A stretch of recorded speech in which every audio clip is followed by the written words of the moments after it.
আল্লাহর শুকরিয়া আদায় করি যে আল্লাহ সুবহানাহু ওয়া তাআলা মেহেরবানি করে আমাদের ছাত্র জনতার জীবন হাত পা হারানোর মাধ্যমে 1947 সালের স্বাধীনতার পর 71-এর আরেকটি স্বাধীনতার পর 2024 সালের 5ই আগস্ট আমাদেরকে মেহেরবানি করে নতুন আরেকটা স্বাধীনতা দান করেছেন। সেই আল্লাহ সুবহানাহু ওয়া তাআলার দরবারে প্রাণ উজাড় করে শুকরিয়া আদায় করি আলহামদুলিল্লাহ। সম্মানিত ভাই এবং বন্ধুগণ, প্রধান অতিথি নুরুল ইসলাম বুলবুল ভাই মূলত কথা বলবেন। আমি আপনাদের উদ্দেশ্যে শুধু দুটো কথা বলে শেষ করতে চাই। বৈষম্য বিরোধী ছাত্র জনতার এই আন্দোলন ছিল সন্ত্রাসের বিরুদ্ধে আন্দোলন, এই আন্দোলন ছিল দুর্নীতি এবং চাঁদাবাজের বিরুদ্ধে আন্দোলন, এই আন্দোলন ছিল আমাদের অধিকার আদায়ের আন্দোলন, এই আন্দোলন ছিল মিথ্যা মামলা হামলা রিমান্ড নির্যাতন অবৈধভাবে অন্যায়ভাবে ফাঁসির মঞ্চে আমাদের নেতাদেরকে হত্যা করার বিরুদ্ধে আন্দোলন। এই আন্দোলন ছিল 2006 সালের 28শে অক্টোবর সাপের মতো আমাদের ভাইদেরকে পিটিয়ে হত্যাকারীদের বিরুদ্ধে আন্দোলন। এই আন্দোলন ছিল আল্লামা দেলোয়ার হোসেন সাঈদীকে বিনা চিকিৎসায় জেলখানায় রেখে মৃত্যুর মুখে ঠেলে দেওয়ার আন্দোলন।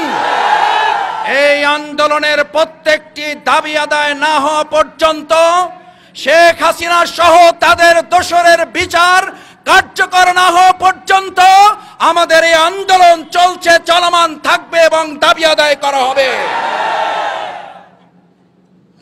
সম্মানিত পরশুরামবাসী, বাংলাদেশ জামাত ইসলামী আজকেই শুধু এই বন্যায় ক্ষতিগ্রস্তদের মাঝে ত্রাণ উপহার সামগ্রী প্রদান করার জন্য আসে নাই।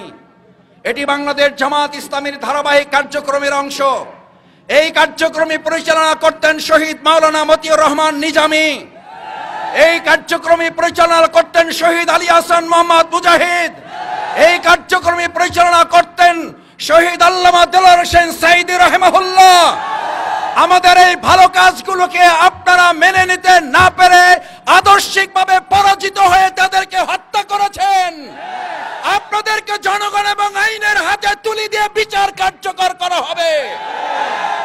আসুন, বাংলাদেশ জামাত ইসলামী আজকের বৈষম্য বিরোধী ছাত্র আন্দোলনের প্রধান স্লোগান ছিল রাষ্ট্র মেরামতের কাজ চলছে।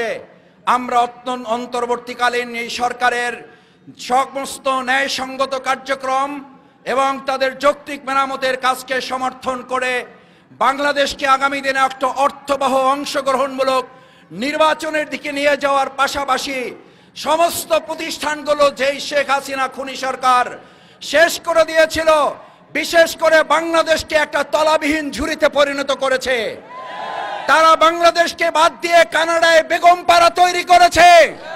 আমরা শুধু এটা বলবো না যে বাংলাদেশেই তাদের শাস্তি কার্যকর হবে, পৃথিবীর যে প্রান্তে থাকুন সেখান থেকে ধরে নিয়ে এসে শাস্তি কার্যকর করা হবে। আমরা এটাও শুনতে পাচ্ছি আপনি পৃথিবীর কোন একটা রাষ্ট্রে বসে বাংলাদেশের বিরুদ্ধে এখনো ষড়যন্ত্র করেন এবং আপনার রেখে যাওয়া দোসররা আপনার সেই নির্দেশ অনুযায়ী কেউ কেউ ঘাপটি মেরে থেকে কাজ করার চিন্তা করছে। আমরা আজ পরশুরামবাসীকে দায়িত্বহীন কণ্ঠে বলে যেতে চাই, আপনি 15.5 বছর রাষ্ট্রের সবকিছুকে কাজে লাগিয়ে আমাদের জীবন এবং রক্তের আদর্শের কাছে পরাজিত হয়েছেন। ঘাপটি মেরে ষড়যন্ত্র করে আর আপনি সফল হতে পারবেন না। আজ যদি আপনাদের কাছে জানতে চাই, আমাদের এই অসংখ্য হাজার সহস্রাধিক শহীদ, হাতহারা, পঙ্গু, চোখহারা, পাহারা ভাইদের রক্তের বদলা নেওয়ার জন্য আগামী দিনের সমস্ত ষড়যন্ত্রের বিরুদ্ধে সোচ্চার ভূমিকা রাখতে, আবার যদি জীবন বাজি রাখতে হয়, পরশুরামবাজি কি রাজি আছে? আসুন, আমাদের ভাইদের রক্ত বদলা নিতে, জীবন হাত পা হারাবার এই প্রতিশোধ গ্রহণ করা নয়, ইতিবাচক ভাবে আমরা রাষ্ট্র গঠনের মধ্য দিয়েই এর প্রতিশোধ নেব ইনশাআল্লাহ।